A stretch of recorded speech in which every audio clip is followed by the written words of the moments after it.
In July 1940, the state of Washington opened a gleaming marvel of modern infrastructure. The Tacoma Narrows Bridge spanned the deep, fast-moving waters of the Puget Sound, carrying thousands of daily commuters on an elegant ribbon of steel.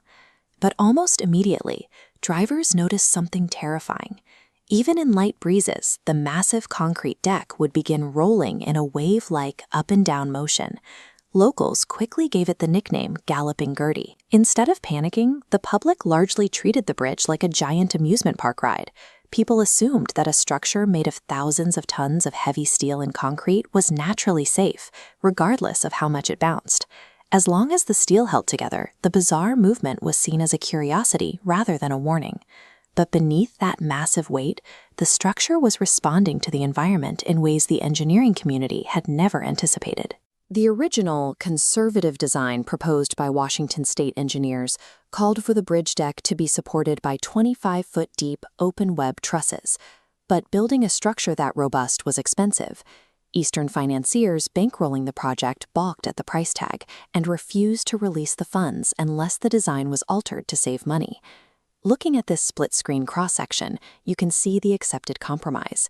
The 25-foot open truss on the left was abandoned. In its place, designers used an 8-foot solid steel plate girder, seen on the right, to cut costs and create a slimmer profile. The physical consequence of that choice is clear as we set the wind in motion.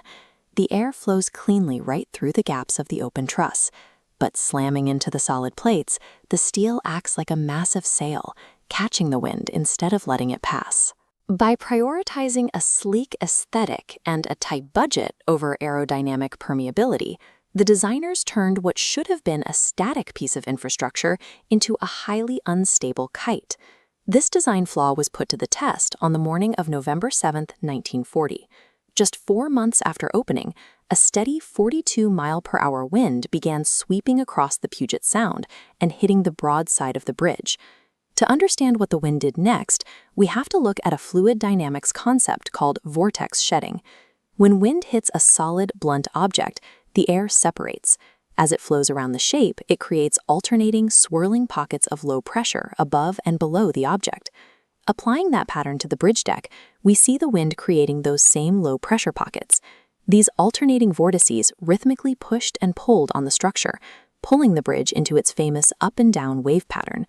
Vortex shedding caused the bouncing that the public had grown used to. But about 45 minutes before the final collapse, a far more destructive aerodynamic force took over. The bridge suddenly stopped waving up and down. Instead, the center span began violently twisting side to side, tilting at extreme 45-degree angles. This twisting motion was driven by a completely different phenomenon known as aeroelastic flutter. We can see the mechanics of flutter in this cross-section. As the bridge twists, that solid steel girder tilts and catches the wind at an angle.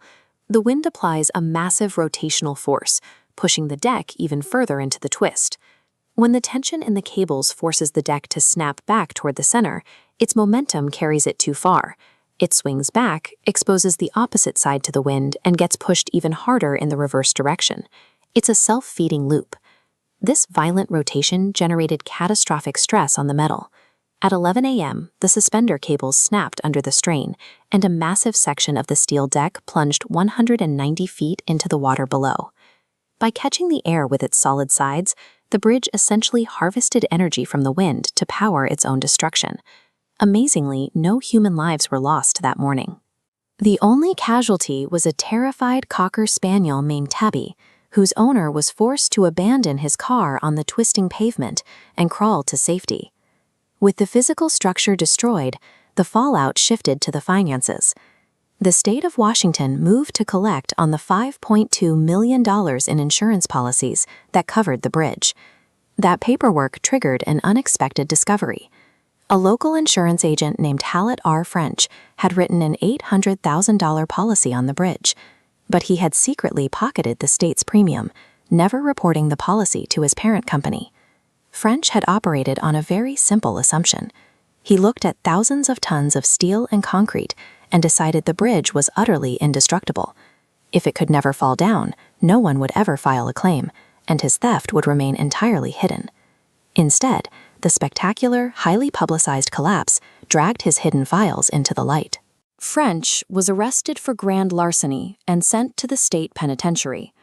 An absolute, unquestioning overconfidence in the raw strength of steel had completely blinded both the engineers who drafted the blueprints and the conman who insured them. The collapse of Galloping Gertie forced the global engineering community to abandon their old assumptions and rigorously apply the physics of aerodynamics to large-scale infrastructure. Looking at this photograph of the Golden Gate Bridge, you can see the intricate open-web trusses supporting the roadway. Because of Tacoma Narrows, this highly permeable, wind-friendly framework is the strict aerodynamic standard engineers now demand. Modern suspension bridges also feature open slots running down the center of the driving deck, allowing extreme air pressure to safely equalize during storms. And before any new suspension bridge can break ground today, a scale model must survive punishing evaluations inside a wind tunnel. The twisted steel resting at the bottom of the Puget Sound serves as a permanent monument to a hard lesson. You can negotiate a budget with a financier, but you cannot negotiate with the laws of physics.